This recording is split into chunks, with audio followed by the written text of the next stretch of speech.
Tutorial ক্লাসে তোমাদের সকলকে আরও একবার স্বাগত জানাচ্ছি।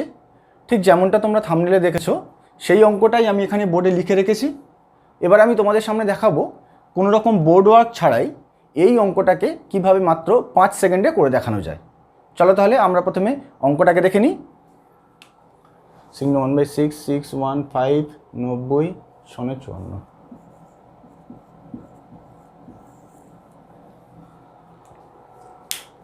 কি মনে হলো, ম্যাজিক দেখালাম নাকি প্রশ্নের উত্তরটা আগে থেকে আমার মুখস্থ করা ছিল? আনসার কিন্তু দুটোর কোনোটাই নয়। তাহলে এটা করলাম কিভাবে, সেটার উত্তর পেতে গেলে আমার এই ক্লাসটাকে শেষ পর্যন্ত তোমাদেরকে ফলো করতে হবে।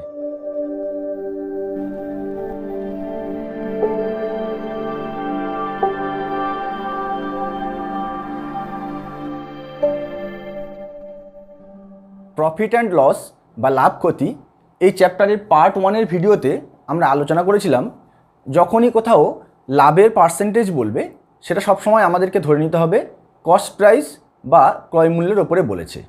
বোঝা গেল কথাটা?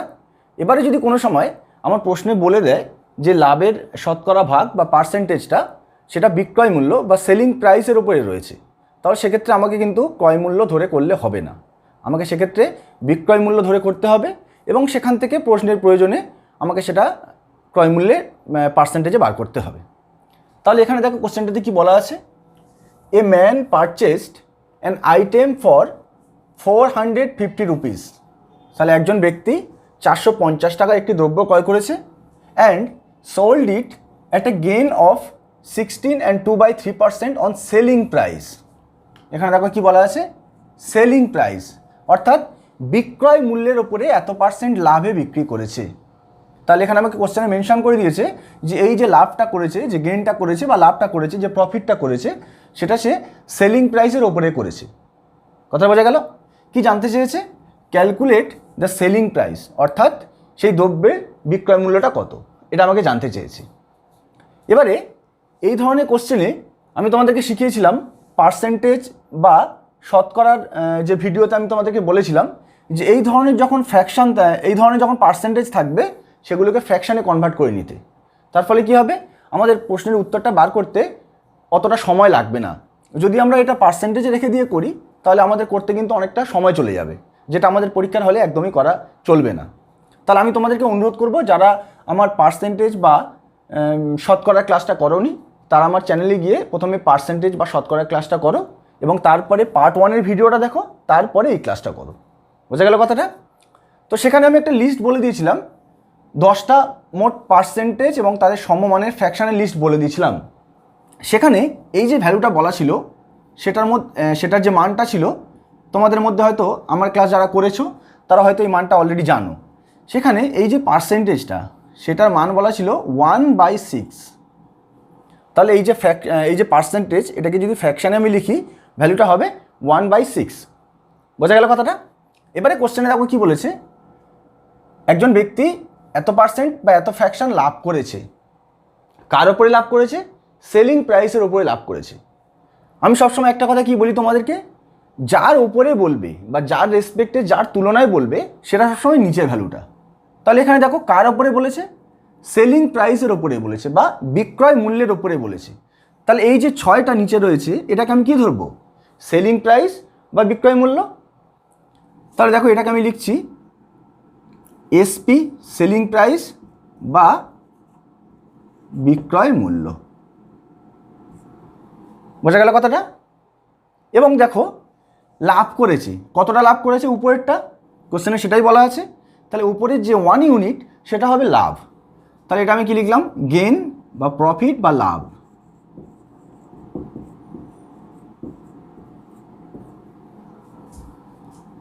তাহলে দেখো প্রফিট কত ইউনিট করেছে, 1 ইউনিট, সেলিং প্রাইসটা 6 ইউনিট। কথাটা বোঝা গেল? এবারে আগের দিন পার্ট 1-এর ক্লাসে আমরা একটা কনসেপ্ট শিখেছিলাম, সেখানে জেনেছিলাম যদি সেলিং প্রাইস কস্ট প্রাইসের থেকে বেশি হয় তবেই লাভ করবে।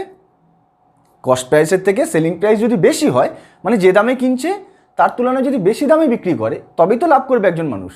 তাহলে এখানে দেখো সেলিং প্রাইস 6, লাভ করেছে 1, তাহলে কস্ট প্রাইসটা কী হবে, সেলিং প্রাইসের থেকে কম হবে। কতটা কম হবে? যতটা পরিমাণ লাভ করেছে। তাহলে এখানে আমি কস্ট প্রাইসটা কী লিখব, বা ক্রয় মূল্য, সেটা আমি কী লিখবো বলো? Selling price minus profit. বোঝা গেল কিনা বলো? কস্ট প্রাইসটা তাহলে কত হবে? সেলিং প্রাইসের থেকে কম হবে। কেন কম হবে? যেহেতু লাভ করেছে। তাহলে কস্ট প্রাইসটা কত হবে আমার? দেখো, সেলিং প্রাইসটা 6 আর কতটা প্রফিট করেছে? 1 ইউনিট। তাহলে সেলিং প্রাইস থেকে আমি 1 বাদ দিয়ে দেবো। তাহলে আমার কত হবে? 6 মাইনাস 1 ইজ ইকুয়াল টু 5। তাহলে আমি দেখো সেলিং প্রাইসটা 6, কস্ট প্রাইসটা কত পেলাম? 5। বোঝা গেছে এই পর্যন্ত? এবারে দেখো আমার প্রশ্নে কি বলেছে? পারচেস করেছে বা ক্রয় করেছে, কিনেছে। কত টাকায় কিনেছে? 450 টাকায়, তাই না? আর ফ্র্যাকশন অনুযায়ী আমি এখানে কস্ট প্রাইসের ভ্যালুটা কত পেলাম? 5। রিয়েল ভ্যালু যেটা অ্যাকচুয়ালি সে কিনেছে কত দামে, সেটা 450। আর এই ফ্র্যাকশন অনুযায়ী আমি কত পেলাম? 5। তাহলে আমি লিখতে পারি না 5 ইজ ইকুয়াল টু 450? লিখতে পারি। এবারে দেখো আমাকে জানতে চেয়েছে কি? সেলিং প্রাইসটা বা বিক্রয় মূল্যটা আমাকে জানতে চেয়েছে। তাহলে এখানে বিক্রয় মূল্য কত? 6। তাহলে আমার 6-এর মানে রেসপেক্টিভ ভ্যালুটা বার করতে হবে, রিয়েল ভ্যালুটা বার করতে হবে। তাহলে 5 যদি 450 হয় তাহলে 6 কী হবে? ঐকিক নিয়ম ছোটোবেলায় যেরকম শিখেছি আমরা, সে একই 5টার দিকে চলে আসবে, তারপরে 6টা গুণ হবে। তাহলে কত হলো?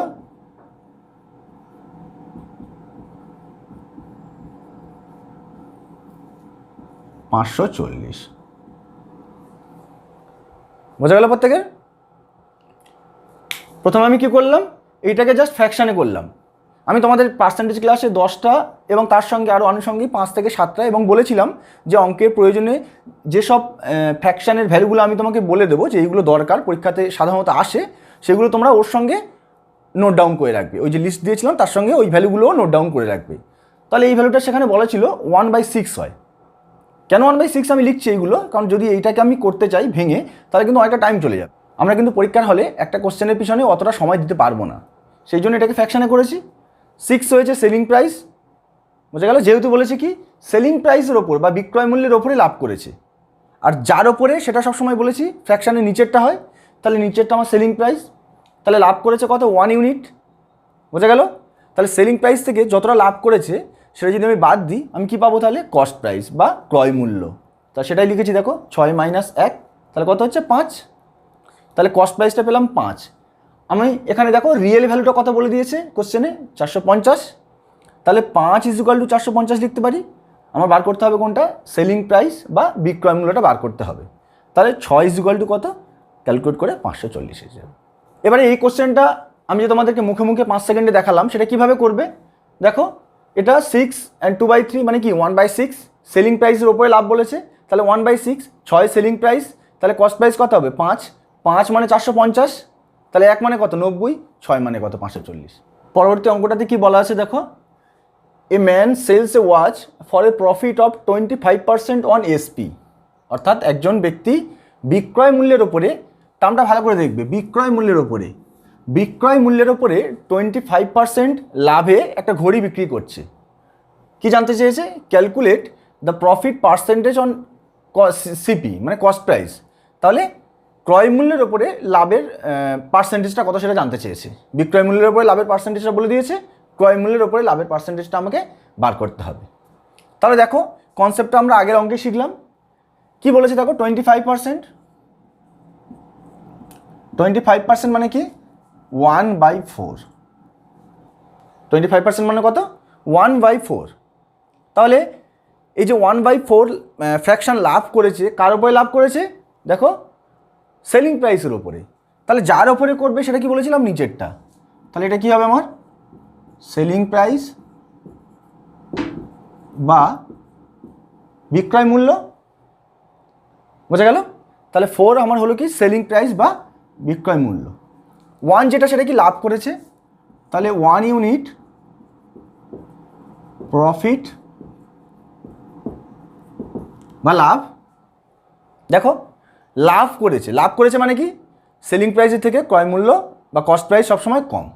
যখনই লাভ করেছে বোঝাচ্ছে, তাহলে বুঝতে হবে যে বিক্রয় মূল্যের তুলনায় ক্রয় মূল্য কম। তাহলে কী হবে? বিক্রয় মূল্য থেকে আমি যতটা লাভ করেছে ততটা বাদ দেবো। তাহলে সেলিং কস্ট প্রাইস মানে কত হচ্ছে?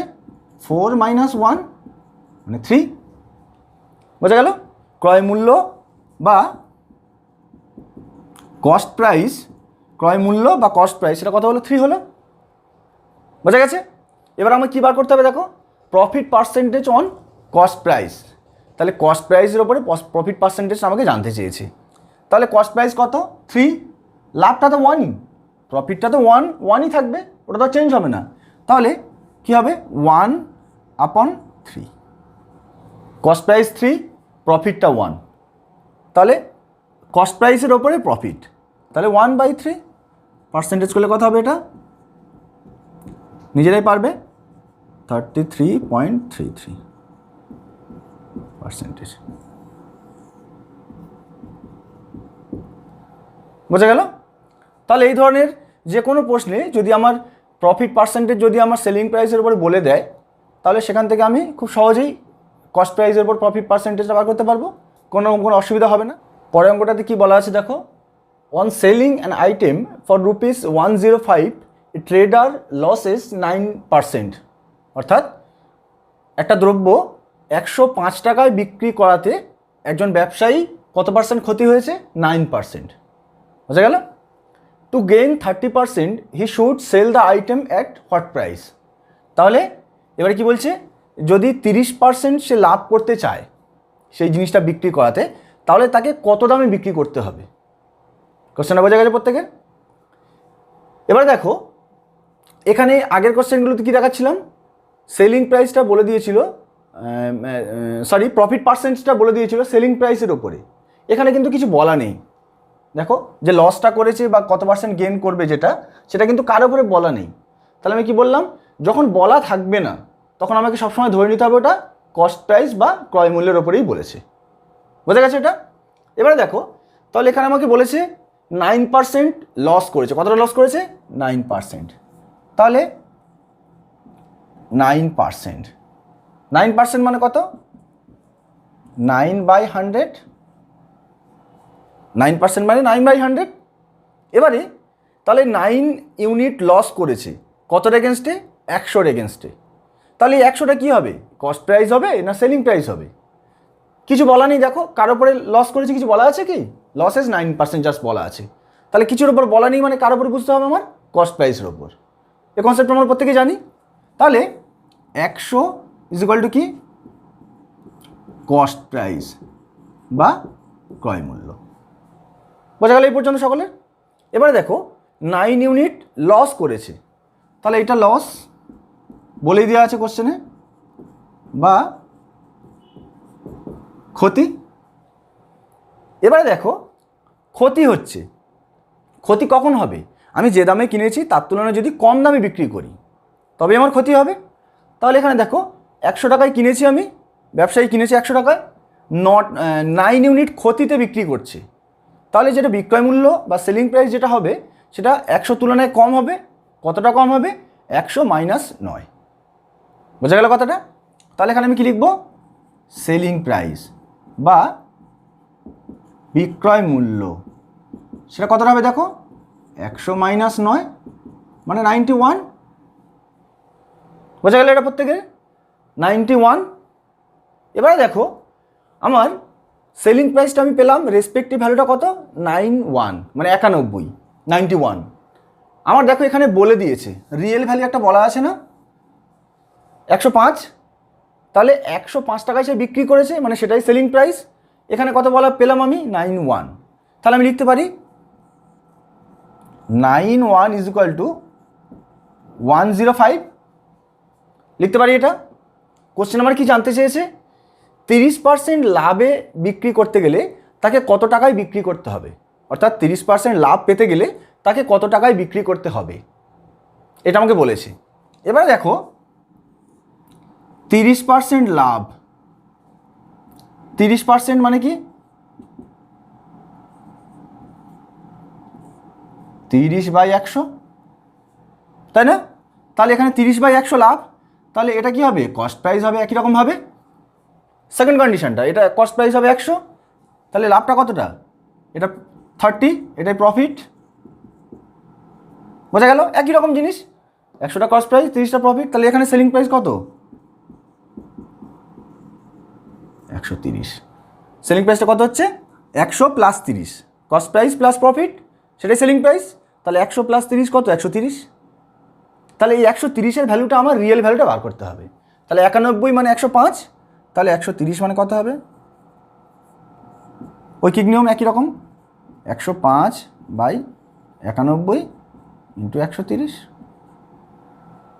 বোঝা গেল? এবার এটা কাটাকাটি করবে, এটা 7 হবে, এটা 10, আর 7 মানে এটা 15, তাহলে কত 150।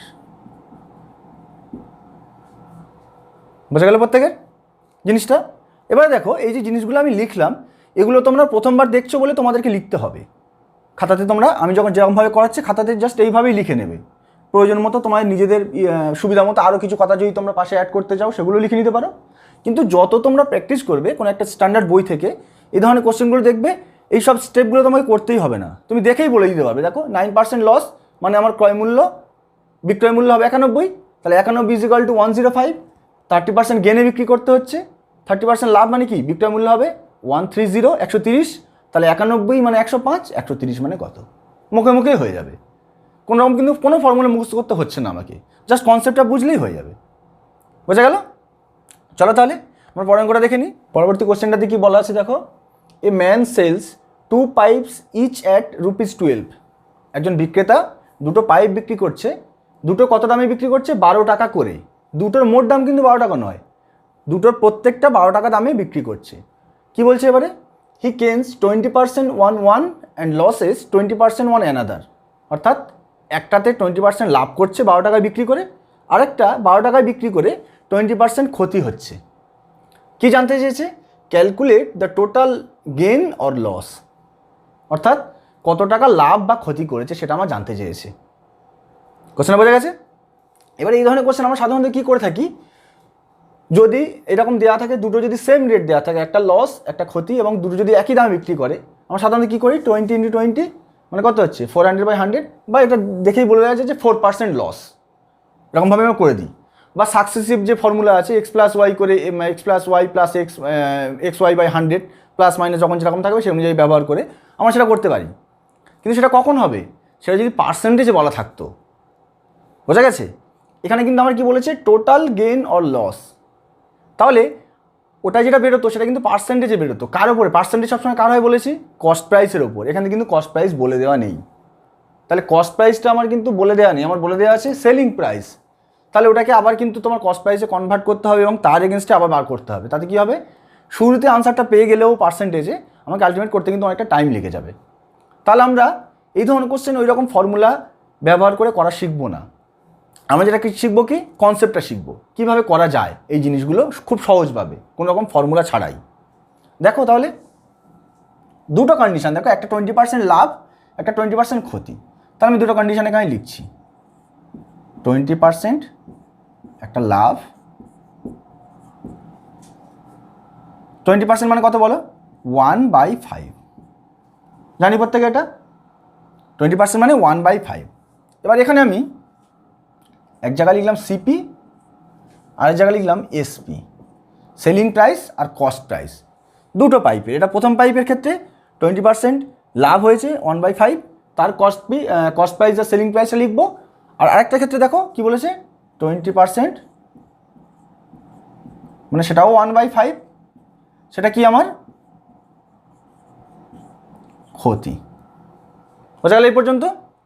এবারে দেখো 1/5 লাভ হয়েছে, তাহলে কার এগেইনস্টে লাভ হয়েছে, ক্রয় মূল্যের ওপরে। সেটাই তো, কিছু বলা না থাকলে আমি কি বলেছিলাম, যদি কিছু মেনশন না করে দেয় তাহলে আমাকে বুঝতে হবে যে ক্রয় মূল্য বা কস্ট প্রাইসের ওপরে হয়েছে। তাহলে কিছু বলে দেওয়া নেই, তাহলে কস্ট প্রাইস বা ক্রয় মূল্যের ওপরেই লাভটা হয়েছে বা ক্ষতি হয়েছে, যাই হোক। তাহলে এখানে দেখো নিচের যেটা সেটা তাহলে কী হবে, ক্রয় মূল্য বা কস্ট প্রাইস। তাহলে এখান থেকে কী লিখতে পারি, নিচের ভ্যালুটা কত 5, তাহলে কস্ট প্রাইস লিখলাম 5। বোঝা গেছে? সেলিং প্রাইসটা কী হবে দেখো, লাভ হয়েছে। লাভ মানে কি, সেলিং প্রাইস কস্ট প্রাইসের থেকে বেশি না কম, বেশি, স্বাভাবিকভাবেই লাভ করেছে, তাহলে বেশি দামে বিক্রি করলে তবেই তো লাভ করবো। তাহলে বেশি কতটা বেশি, 1 ইউনিট বেশি। তাহলে সেলিং প্রাইসটা কী হবে 5 + 1, তাহলে হবে 6। বোঝা গেল এই পর্যন্ত? কস্ট প্রাইসটা 5 আর সেলিং প্রাইসটা কত? 5 + 1 তাহলে 6। প্রথম পাইপের ক্ষেত্রে, এটা কার ক্ষেত্রে? First pipe.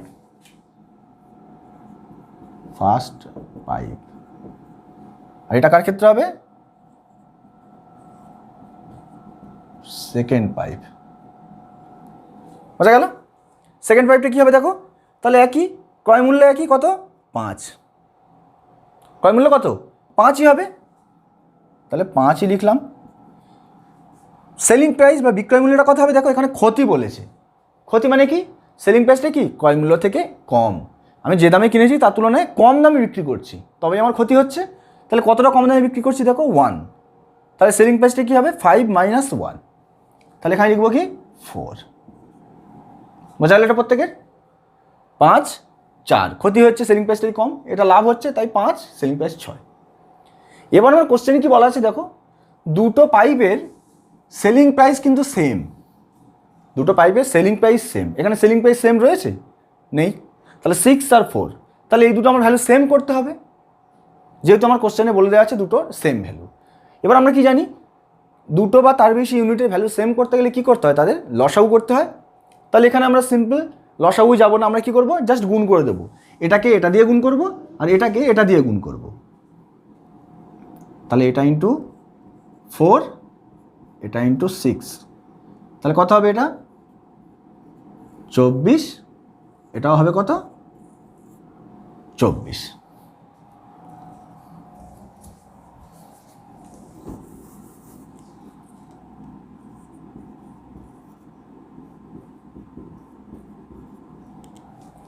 বোঝা গেল? তাহলে এটা 24, এটা 24 হলো। এবারে দেখো, সেলিং প্রাইসের সঙ্গে 4 গুণ করেছি, তাহলে কস্ট প্রাইসটাকে তো এইভাবে রেখে দিলে হবে না। কস্ট প্রাইস আর সেলিং প্রাইসটা কি? দুটো তো রেসপেক্টিভ জিনিস। তাহলে একটাকে গুণ করছি যা দিয়ে, দ্বিতীয়টাকে তাই দিয়ে গুণ করতে হবে। তাহলে প্রথম পাইপের ক্ষেত্রে এটাকে 4 দিয়ে গুণ করেছি, তাহলে এটাকেও 4 দিয়ে গুণ করবো। তাহলে এটাকে 4 দিয়ে গুণ করবো, কত হচ্ছে দেখো? 20। বোঝা গেল? দ্বিতীয় পাইপের ক্ষেত্রে চলে এসো, এটাকে 6 দিয়ে গুণ করেছি সেলিং প্রাইসকে, তাহলে কস্ট প্রাইসকেও আমার 6 দিয়ে গুণ করতে হবে, তাহলে হবে কত? 30। বোঝা গেল এই পর্যন্ত? এটাকে যা দিয়ে গুণ করেছি এটাকে তাই দিয়ে গুণ করলাম, তাহলে এটা হলো 20, এটা হলো 30। এবারে দুটো পাইপের যদি আমি যোগ করি কস্ট প্রাইস এবং সেলিং প্রাইস, তাহলে কস্ট প্রাইস দেখো কত? এটা 20, আর এটার 20 আর 30, এটা 24 24 48। তাহলে দুটোর মিলিত কস্ট প্রাইস কত হচ্ছে? 50 না? 20 আর 30 50, আর এটা ক্ষেত্রে কত হচ্ছে দেখো? 48। বোঝা গেল? দুটো মিলিত কস্ট প্রাইস পেলাম 50, আর দুটো মিলিত সেলিং প্রাইস পেলাম 48। তাহলে কস্ট প্রাইসের থেকে সেলিং প্রাইস কম না বেশি? কম। এটা 50, এটা 48, তাহলে কস্ট প্রাইসের থেকে সেলিং প্রাইস কম। কতটা কম দেখো? 2 ইউনিট কম। 2 ইউনিট কম না? তাহলে 2 ইউনিট কি আমার ক্ষতি হয়েছে? 2 অ্যামাউন্ট বা 2 ইউনিট আমার ক্ষতি হয়েছে এই পাইপ দুটো 12 টাকা করে বিক্রি করাতে। বোঝা গেল? কি জানতে চেয়েছে আমার? The total gain or loss. তাহলে কিন্তু আমরা 2 কিন্তু লিখে দিতে পারবো না। কেন লিখতে পারবো না? এটা তো রিয়েল ভ্যালু নয়, এটা রেসপেক্টিভ ভ্যালু, ফ্র্যাকশন ভ্যালু বা পার্সেন্টেজ ভ্যালু, যাই বলতে পারো। তাহলে সেটা কিন্তু 2, তাহলে এর এগেনস্টে রিয়েল ভ্যালুটা বার করতে হবে আমার। বোঝা গেল কথাটা? তাহলে কীভাবে বার করবো দেখো, এখানে দেখো আমার কি বলে দেওয়া আছে, দুটো পাইপের ক্রয় মূল্য কত, বিক্রয় মূল্য কত বলে দেওয়া আছে? 12 করে। তাহলে মোট কত বিক্রয় মূল্য? 12 + 12। একটার যদি 12 হয় তাহলে দুটো কত হবে? 12 + 12 24। তাহলে মোট বিক্রয় মূল্য বা সেলিং প্রাইস দুটো পাইপের 24। আর এই ফ্র্যাকশন অনুযায়ী দুটো পাইপের সেলিং প্রাইস কত পাচ্ছি? 48। কথা বোঝা যাচ্ছে কিনা দেখো, দুটো পাইপের ফ্র্যাকশন ভ্যালুটা কত পাচ্ছি? সেলিং প্রাইস 48, আর রিয়েল ভ্যালুটা কত পাচ্ছি? 12 + 12। তাহলে 48 = 12 লিখতে 24 লিখতে পারি আমরা। 48 = 24 লিখতে পারি কিনা বলো? এখানে ফ্র্যাকশন ভ্যালুটা পেয়েছি 48, যার রিয়েল ভ্যালুটা 12 + 12 24। তাহলে এখানে আমি 48 = 24 লিখেছি। আমার বার করতে হবে কোনটা? এই ভ্যালুটা বার করতে হবে। কতটা ক্ষতি বা লস হয়েছে, কী বলে, কতটা ক্ষতি বা লাভ হয়েছে জানতে চেয়েছে। তাহলে আমার আলটিমেট কী হচ্ছে? ক্ষতি হচ্ছে। কতটা ক্ষতি হচ্ছে? 2 ক্ষতি হচ্ছে। তাহলে আমি কি লিখব? 2-র ভ্যালুটা। 48 ভ্যালু যদি 40 হয় তাহলে 2-র ভ্যালু কত হবে? 24/48 × 2।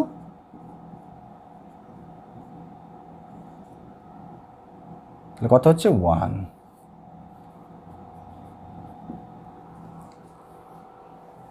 বোঝা গেল? তাহলে 1 টাকা কি ক্ষতি বা লস।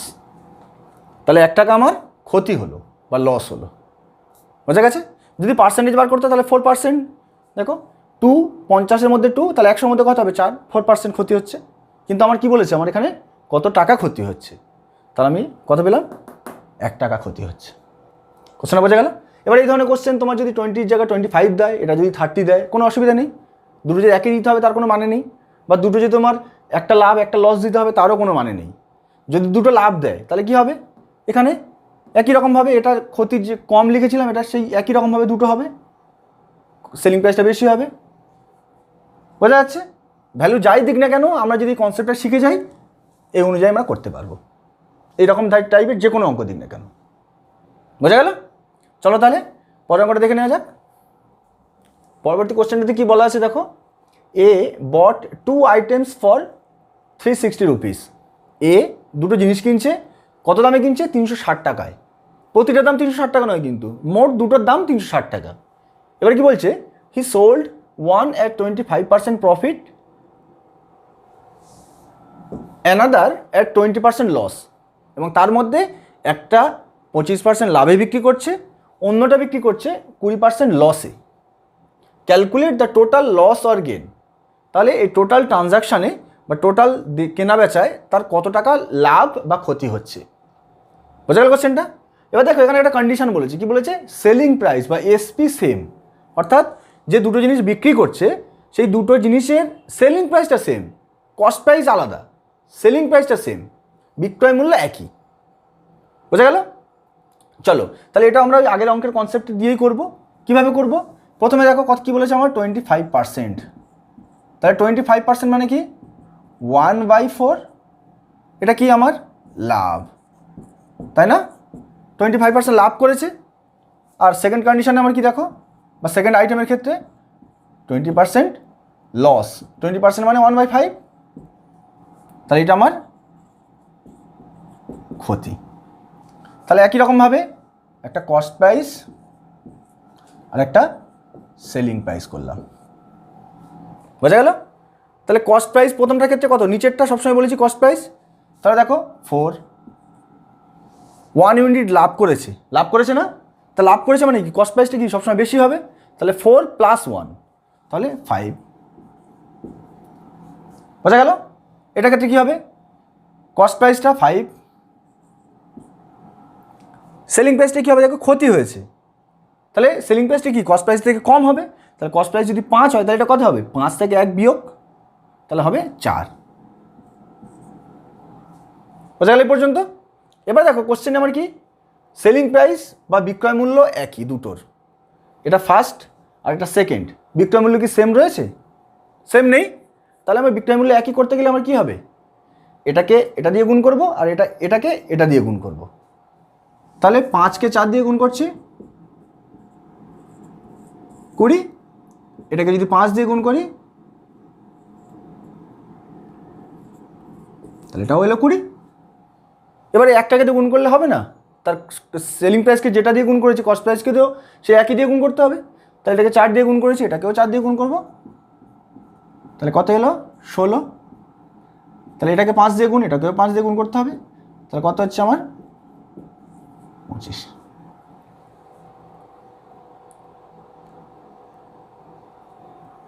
বোঝা গেছে এই পর্যন্ত? 16, 25, এটা কত 20, 20 সেম। এবারে দুটো অ্যাড করে দেবো, দুটো আইটেমকে আমি অ্যাড করে দেবো, কস্ট প্রাইসটাও অ্যাড করবো, সেলিং প্রাইসটাও অ্যাড করবো। কস্ট প্রাইস অ্যাড করতে কত হচ্ছে দেখো, সেলিং প্রাইস অ্যাড করতে কত হচ্ছে দেখো, এটা হচ্ছে আমার 41 আর এটা কত হচ্ছে আমার 40।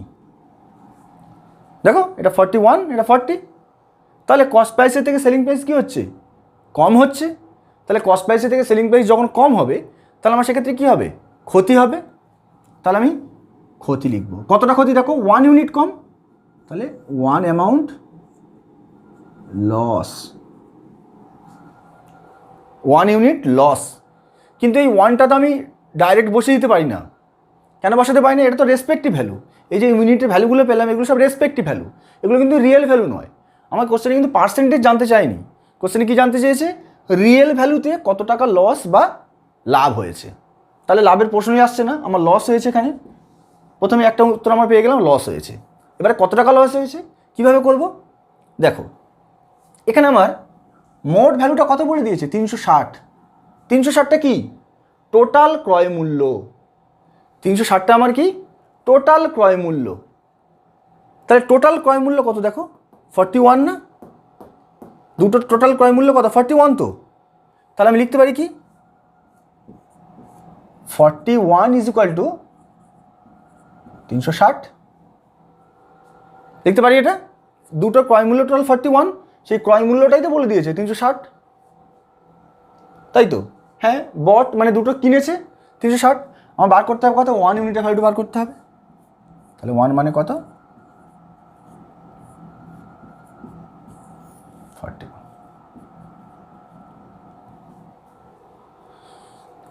বোঝা গেল প্রত্যেকে? একদম একই রকম কনসেপ্ট। তাহলে কনসেপ্ট যদি আমরা বুঝে যাই, এই ধরনের যেরকম টাইপের কোশ্চেন দিক না কেন আমরা করে ফেলতে পারবো, কোনো অসুবিধা হবে না। বোঝা গেছে? চলো তাহলে প্রমাণ করে দেখে নেওয়া যাক। পরবর্তী কোশ্চেনটাতে কি বলেছে দেখো, if I would buy 11 items for ₹10, যদি আমি 11টা দ্রব্য বা বস্তু 10 টাকায় কিনি, 10 টাকায় 11টা জিনিস কিনছি, and sold at the rate of 10 items for ₹11। কি বললো?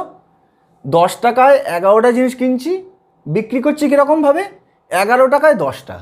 10 টাকায় 11টা জিনিস কিনছি, বিক্রি করছি কীরকম? 11 টাকায় 10টা। আমার কি জানতে চেয়েছে? Profit percentage. বোঝা গেল কিনা দেখো কোশ্চেনটা? এবারে দেখো তাহলে কীভাবে করবো এটা। এখানে আমার প্রথম পার্টে একটা কনসেপ্ট শিখেছিলাম, প্রফিট আর কস্ট প্রাইস আর সেলিং প্রাইসের রেশিও বার করতে একটা শিখেছিলাম কনসেপ্ট। তোমরা যদি পার্ট 1-এর ভিডিওটা না দেখে থাকো তাহলে ওটা দেখে নেবে, তাহলে জিনিসটা তোমাদের বুঝতে সুবিধা হবে। সেখানে দেখো, সেখানে যেটা শিখেছিলাম এখানে সেটাই অ্যাপ্লাই করব। কিভাবে অ্যাপ্লাই করব দেখো, আমি দুটো জিনিস লিখলাম, cost price by selling price is equal to, cost প্রাইসটা দেখো 11টা জিনিস কিনছি কত টাকায়? 10 টাকায়। তাহলে একটা জিনিসের মূল্য কত? 11টার মূল্য যদি 10 টাকা হয়, 11টার যদি 10 টাকা হয় তাহলে একটা কত হবে? 10/11 না? বোঝা গেল কিনা দেখো, 11টা কিনছি 10 টাকায়, তাহলে একটার দাম কত হবে? একটার দাম কত হবে? 10/11 রুপিস। এটা আমার কস্ট প্রাইস একটার জন্য। বোঝা গেল? তাহলে সিমিলারলি বিক্রয় মূল্যের ক্ষেত্রে কী হবে দেখো, 10টার দাম কত? 11 টাকা।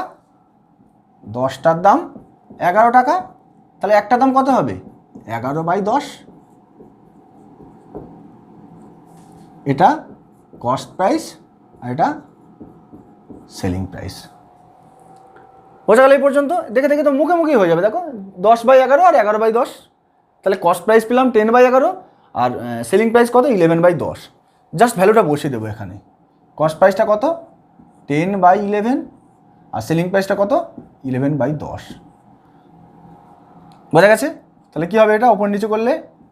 10/11 ইন্টু 10/11 মানে কত? 100/121। বোঝা গেল কিনা দেখো, cost price by selling price কত হলো? 100/121। কস্ট প্রাইসটা কত? 100, সেলিং প্রাইসটা কত? 121। তাহলে লাভ কতটা হলো এখান থেকে? 21 প্রফিট।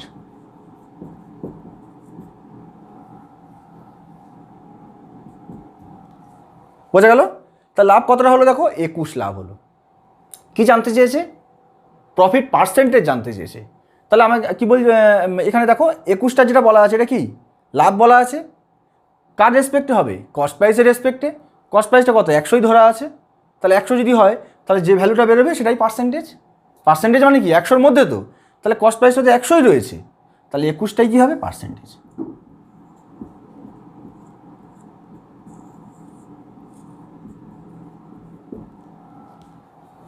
বোঝা গেল? পরের কোশ্চেনটাতে কি বলা আছে দেখো, A buys some pencils at 5 for a rupee, অর্থাৎ এ 1 টাকায় 5টা পেন্সিল কিনছে, 5টা পেন্সিল কিনছে যার মূল্য 1 টাকা, and sales them at 3 for a rupee, এবং বিক্রি করছে কি 1 টাকায় 3টে পেন্সিল হিসাবে। 1 টাকায় 5টা পেন্সিল কিনছে আর বিক্রি করছে কটায়, 1 টাকায় 3টে পেন্সিল। প্রফিট বা লস পার্সেন্টেজ জানতে চেয়েছে, লাভ বা ক্ষতি পার্সেন্টেজ আমার জানতে চেয়েছে। বোঝা গেল কোশ্চেনটা? একই রকমভাবে তাহলে দেখো, তাহলে আমি কি করব, cost price by selling price ratio বানালাম। কস্ট প্রাইসটা কত দেখো, 5টা কিনছে 1 টাকায়, তাহলে একটার মূল্য কত হবে 1/5। 5টা কিনছে 1 টাকায়, তাহলে একটার মূল্য কত 1/5, তাহলে এখানে লিখে দেবো 1/5। বোঝা গেল? সেলিং প্রাইসটা কি দেখো, 3টে কিনছে 1 টাকায়, for a rupee, for a rupee at 3 for a rupee, বা 3 টাকায় দেখো 3টে পেন্সিলের দরে, 1 টাকায় 3টে পেন্সিলের দরে, মানে 3টের দাম 1 টাকা, তাহলে একটার দাম কত হবে 1/3 টাকা, তাহলে সেলিং প্রাইসটা হলো 1/3। কস্ট প্রাইস 1/5, সেলিং প্রাইস 1/3, তাহলে এটাকে কি করবো আমি দেখো 1/5 ইন্টু 3, তাহলে কত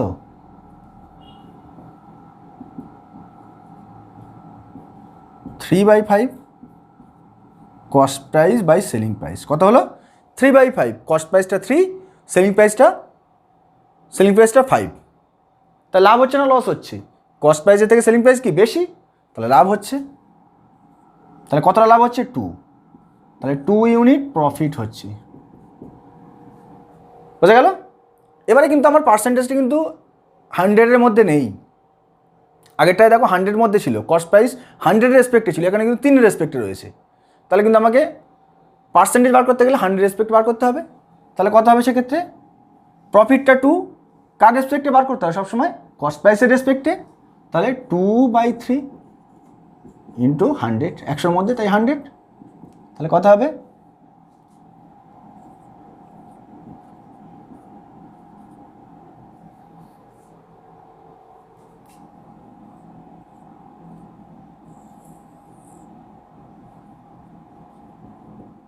পরের কোশ্চেনটাতে কি বলা আছে দেখো, by selling 33 metre of cloth a gains the cost price of 11 metre of cloth.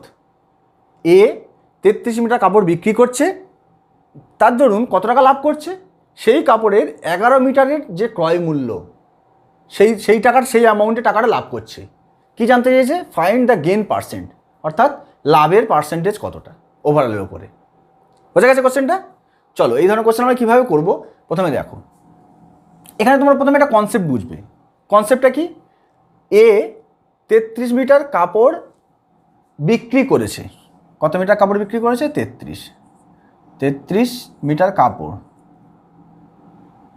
33 মিটার কাপড়, বোঝা গেল? 33 মিটার কাপড়, আমরা একটু ভালো করে লিখি, 33 মিটার কাপড় বিক্রি করেছে।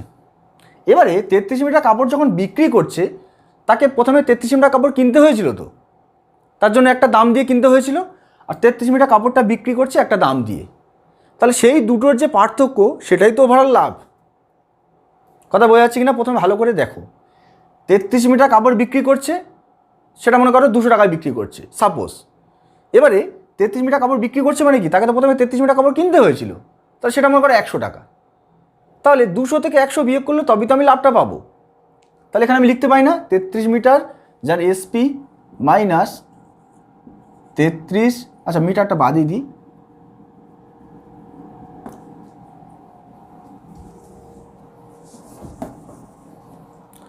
তেত্রিশ মিটার কাপড়ের সেলিং প্রাইস মাইনাস 33 মিটার কাপড়ের কস্ট প্রাইস। দেখো 33 মিটার কাপড়ের সেলিং প্রাইস মাইনাস 33 মিটার কাপড়ের কস্ট প্রাইস যেটা কিনেছিল, এই পার্থক্যটাই তো লাভ, তাই নয় কি? এই পার্থক্যটাই তো লাভ, তাহলে এইটা লাভ, প্রফিট। এবারে কোশ্চেনে দেখো সেই প্রফিটটা কত বলেছে, 11 মিটার কি কস্ট প্রাইস, তাহলে 11 মিটার কাপড়ের কস্ট প্রাইস, এই পার্থক্যটাই বলেছে। তাহলে এটা আমি কি লিখতে পারি, 11 সিপি। কনসেপ্টটা বোঝা গেল কিনা দেখো, 33 মিটার কাপড় বিক্রি করেছি, তাহলে তাকে 33 মিটার কাপড় প্রথমে কিনতে হয়েছিল। তাহলে সেই দুটোর পার্থক্যটাই লাভ, এবং সেই লাভটা কতটা বলেছে, 11 মিটার কাপড় ক্রয় মূল্যের ওপরে 11 মিটার কাপড়ের যে দামটা, তাহলে সেইটা ইজ ইকুয়াল টু আমি 11 মিটার 11 সিপি লিখে দিয়ে দিচ্ছি, কোনো অসুবিধা নেই। বোঝা গেছে এই পর্যন্ত? এবার দেখো সিপিটাকে এক জায়গায় করবো, তাহলে 33 এসপি ইজ ইকুয়াল টু কত হচ্ছে, ওটা দিকে নিয়ে গেলে 44 সিপি।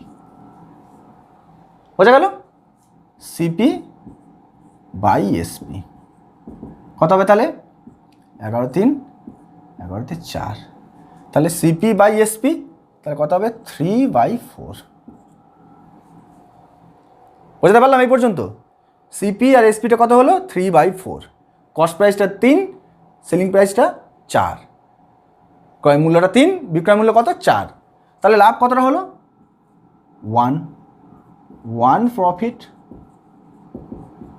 বা লাভ, 1 ইউনিট লাভ হলো। পার্সেন্টেজ জানতে চেয়েছে, তাহলে পার্সেন্টেজে কী হবে, 1 কার ওপরে হবে, কস্ট প্রাইস বা ক্রয় মূল্যের ওপরে হবে, তাহলে 3, তাহলে 1/3, 100 পার্সেন্টেজ যেহেতু, তাহলে কী হবে, 33.33%। পরের অঙ্কটা দেখো কী বলা আছে, by selling 144 hens a suffered a loss equal to the selling price of 96 hens. তাহলে এ কী করছে, 144টা মুরগি বিক্রি করছে, তার দরুন কী হচ্ছে, তার লস হচ্ছে, ক্ষতি হচ্ছে। কতটা পরিমাণ ক্ষতি, 96টা মুরগির বিক্রয় মূল্যের সমপরিমাণ ক্ষতি হচ্ছে। কোশ্চেনে বোঝা গেছে? কী জানতে চেয়েছে, লস পার্সেন্টেজ, ওভারঅল ক্ষতির পার্সেন্টেজ কত। তাহলে এখানে ক্ষতি হচ্ছে, লাভ মানে কি, ক্রয় মূল্য, বিক্রয় মূল্য থেকে ক্রয় মূল্য বিয়োগ। এখানে তাহলে কী হচ্ছে, ক্ষতি হচ্ছে, তাহলে কী হবে, ক্রয় মূল্য থেকে বিক্রয় মূল্য বিয়োগ। ক্রয় মূল্য বড়, বিক্রয় মূল্য ছোটো, তবেই তো ক্ষতি হচ্ছে। তাহলে কস্ট প্রাইস থেকে সেলিং প্রাইস বিয়োগ করব।